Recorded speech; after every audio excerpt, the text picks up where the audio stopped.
Welcome to aura academy. आज का हमारा क्वेश्चन है, निम्नलिखित में से किस राजनीतिक दल ने पंजाबी सूबा का गठन के लिए आंदोलन का नेतृत्व किया था। तो आप देख सकते हैं चार ऑप्शन। ऐसे ही एग्जाम में आप जब भी सीयूईटी का एग्जाम अटेम्प्ट करते हैं तो आपको इसी तरह से क्वेश्चन आता है। एक क्वेश्चन होता है, उसमें चार ऑप्शंस होते हैं और हर क्वेश्चन 5 नंबर का होता है, आप सभी जानते हैं। तो ये एक सीरीज चल रहा है। इस सीरीज में आपको पर डे अलग अलग क्वेश्चंस दिए जाएंगे, उसको एक्सप्लेन किया जाएगा। तो उसके लिए आप लिंक दिया होगा डिस्क्रिप्शन में, टेलीग्राम से जुड़ सकते हैं, यूट्यूब से जुड़ सकते हैं, इंस्टाग्राम, जहां भी है सभी चीज का लिंक मिल जाएगा। प्लस पीडीएफ आप चाहते हैं तो टेलीग्राम चैनल से आप उसको प्राप्त कर सकते हैं। तो ऑप्शन है हमारा कांग्रेस, लोकदल, अकाली दल और सीपीआई। तो आंसर क्या होने वाला है? आंसर होने वाला है इसका अकाली दल। अकाली दल ने पंजाब सूबा का गठन के लिए शुरुआत से ही आंदोलन किया है, जब से इसका गठन हुआ था। और इसके गठन के बाद से 1966 में फाइनली पंजाब और हरियाणा 2 राज्य बना दिए गए थे। और हरियाणा आज भी 1 नवंबर 1966 को आज जो अलग हुआ, उस तभी से हरियाणा दिवस के रूप में 1 नवंबर को हर साल मनाता है।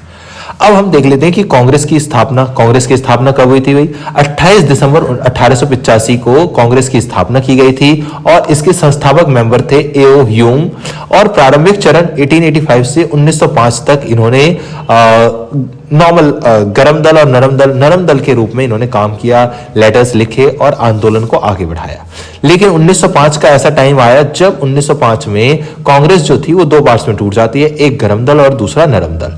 गरम दल के जो नेता थे गोपाल कृष्ण गोखले सबसे आगे थे नरम दल के। और वहीं पर अगर गरम दल के नेता की बात करें तो आप सभी सुने होंगे लाल बाल पाल।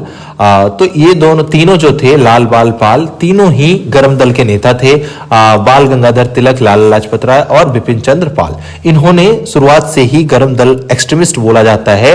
और यहां पर 1905 में एक सूरत स्प्लिट हुआ था। सूरत स्प्लिट के द्वारा सूरत स्प्लिट में ये पार्टी टूट गई थी 2 पार्ट में।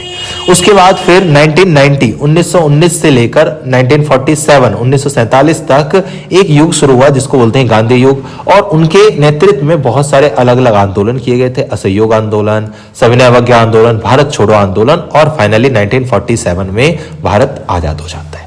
अब अगला देखते हैं भाई, लोकदल क्या था। लोकदल की स्थापना 1974 में चौधरी चरण सिंह के द्वारा किया गया था। किसान और ग्रामीण हितों की पार्टी थी ये।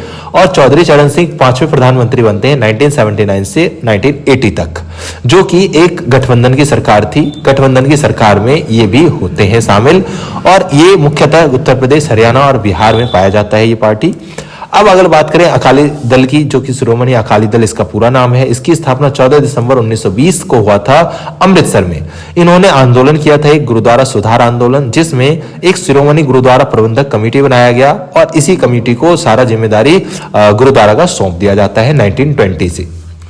अब देखते हैं अकाली दल जो थी पंजाब की मुख्य पार्टी है, क्षेत्रीय पार्टी में से एक है।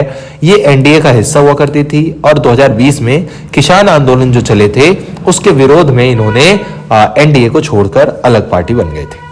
अब बात करें कम्युनिस्ट पार्टी की। कम्युनिस्ट पार्टी की स्थापना 26 दिसंबर 1925 को कानपुर में किया गया था। इस पार्टी का विचारधारा मार्क्सवादी और लेनिनवादी विचारधारा पर यह आधारित है। इसके प्रमुख संस्थापक नेता जो थे और इसके नेता एस.ए. डांगे, पीसी जोशी, मुजफ्फर मजूम अहमद और हैं एम.एन. रॉय। और ये जो है मुख्यतः कहां पाया जाता है? केरल में, तमिलनाडु में और पश्चिम बंगाल में। तो इसी प्रकार के हर डे आपको अलग अलग वीडियोस मिलेंगे अलग अलग क्वेश्चंस के साथ। इसके लिए आप चैनल सब्सक्राइब कर लीजिए और जो भी लिंक है उस पर ज्वाइन हो सकते हैं। Thank you so much.